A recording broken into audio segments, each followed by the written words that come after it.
Bismillahirrahmanirrahim.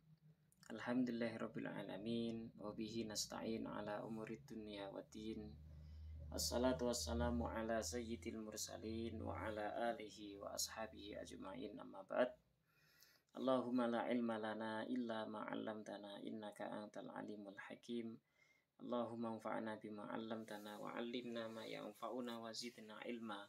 Allahumma arinal haqqa haqqa warzuqna ittiba'ah wa arinal batila batila warzuqna ijtinabah waj'alna mimman yastami'una al-qawla fayattabi'una ahsanah wa adkhilna bi rahmatika fi ibadika salihin, amin.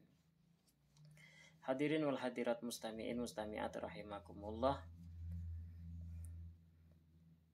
Arkanul iris, rukun mewaris atau warisan. Jadi dalam pembagian warisan itu ada 3 rukunnya harus terpenuhi. Kalau salah satu daripada rukun 3 ini tidak terpenuhi, tidak ditemukan, maka tidak ada bagian waris. Nah, arkanul irthi salah satu. Rukun mewaris itu ada 3. Yang pertama harus ada waris. Waris itu adalah orang yang mewaris, ya. Orang yang mewaris, mendapatkan warisan gitulah. Wa muwarrithun, orang yang mewariskan. Yani orang yang, kalau waris itu orang yang hidup dari ahli waris, kalau muwarris yang kedua itu adalah orang yang meninggal, yang memberikan warisan. Wa haqqun maurusun, dan yang ketiga adalah hak atau harta yang diwarisi. 3 ini harus ada. Ada orang yang mati, orang meninggal, hartanya ada tapi tidak ada ahli warisnya, kan nggak sah, nggak ada pembagian waris toh. Jadi waris, satu ahli waris atau orang yang mendapatkan warisan, yang menerima warisan, dan yang kedua muwarrithun, orang yang mewarisi, orang mayit yang meninggalkan harta warisan dan memberikan warisan, ya. Wahakon maurus, dan yang ketiga adalah hak atau harta yang diwarisi. Rukun warisan ada 3. Dan asbabul iris, sebab-sebab bisa seseorang itu mendapatkan warisan, itu ada 3, salah satu. Yang pertama an-nasabu, gara-gara senasab, bapak, ibu, adik, kakak, nenek, anak, saudara, saudari, cucu, itu namanya nasab. Dan yang kedua nikah, karena sebab pernikahan suami istri, itu akan mendapatkan warisan karena pernikahan. Dan yang ketiga karena wala. Wala itu apa toh? Wala itu sebab orang itu memerdekakan hamba sahaya. Zaman sekarang nggak ada lagi. Jadi tinggal 2, yaitu dari segi nasab dan sebab pernikahan. Maka seseorang bisa mendapatkan warisan. Berikutnya, syurutul iris, syarat seseorang bisa mendapatkan warisan itu ada 3. Kalau salah satunya ini tidak terpenuhi atau tidak diketemukan, maka orang tidak bisa mendapatkan warisan. 1, tahaqququ hayatil waris. Orang yang menerima warisan itu benar-benar masih hidup, itu. Kapan hidupnya? Ba'da mautil muwarris, setelah matinya orang yang memberikan warisan. Jadi orang yang menerima warisan benar-benar masih hidup setelah wafatnya, setelah matinya orang yang memberikan warisan. Setelah matinya mayit, gitulah. Yang kedua tahaqquq mautil muwarris, benar-benar terbukti matinya orang yang memberikan warisan. Artinya mayitnya benar-benar udah mati, gitu.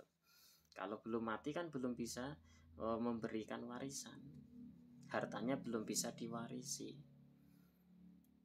Wal ilmu bijihatil irith, dan yang ketiga syarat seseorang bisa mendapatkan warisan kalau dia itu tahu bahwasanya saya mendapatkan warisan tuh dari jalur ini, gitu. Dari jalur nasab atau jalur pernikahan atau dari jalur wala, pemerdekaan hamba sahaya. Jadi 3 syaratnya tadi jika terpenuhi maka bisa mendapatkan warisan. Dan berikutnya adalah mawani'ul irith. Seseorang itu tidak bisa mendapatkan waris dengan sebab 3 hal. Kalau diketemukan satu saja di antara 3 ini, maka orang itu tidak bisa mendapatkan warisan. Apa itu? Al-qatl. 1, dengan sebab seorang membunuh. Ada anak punya bapak yang kaya raya, akhirnya si anak itu pengen menguasai seluruh hartanya si bapak, dibunuh itu si bapak, diracun atau diapain, pokoknya dibunuh. Maka si anak yang membunuh bapaknya tadi itu tidak bisa mendapatkan warisan, walaupun hanya sedikit tidak boleh. Kenapa? Karena dia telah membunuh muwaris, orang yang seharusnya memberikan warisan kepada dia. Atau bapak terbujuk, tergiur dengan harta anaknya, akhirnya si bapak itu membunuh anak, maka si bapak nanti tidak bisa mewarisi mendapatkan warisan dari si anak yang dibunuhnya. Atau istri membunuh suaminya, maka si istri itu tidak bisa mendapatkan warisan dari suaminya. 1, dengan sebab membunuh. Yang kedua, dengan sebab rik itu perbudakan. Bapak orangnya merdeka, si anak menjadi hamba sahaya. Maka ketika bapak meninggal, ada warisan banyak, si anak yang statusnya hamba sahaya itu tidak bisa mendapatkan warisan dari bapaknya tadi. Atau dibalik, umpama si anaknya merdeka, orang merdeka, si bapaknya hamba sahaya, maka sama, anaknya meninggal punya harta banyak, ninggalin harta banyak, maka si bapak yang statusnya hamba sahaya itu tidak mendapatkan warisan gara-gara berbeda status, merdeka dan hamba sahaya. Yang ketiga, ikhtilafuddin, dengan sebab berbeda agama. Bapaknya muslim, kaya raya, meninggal.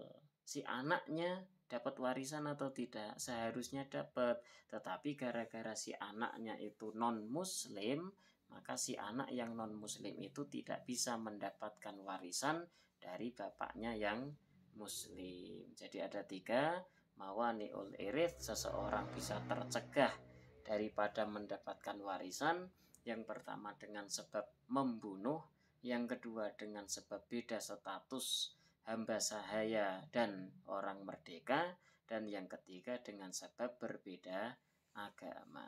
Semoga bisa difahami dan kita jadikan acuan, jadikan patokan, dan menjadi ilmu yang bermanfaat. Kita manfaatkan untuk diri kita sendiri, kemudian kita sebarkan kepada orang-orang yang kita cintai, umumnya muslimin muslimat semuanya. Wallahu a'lam bishawab.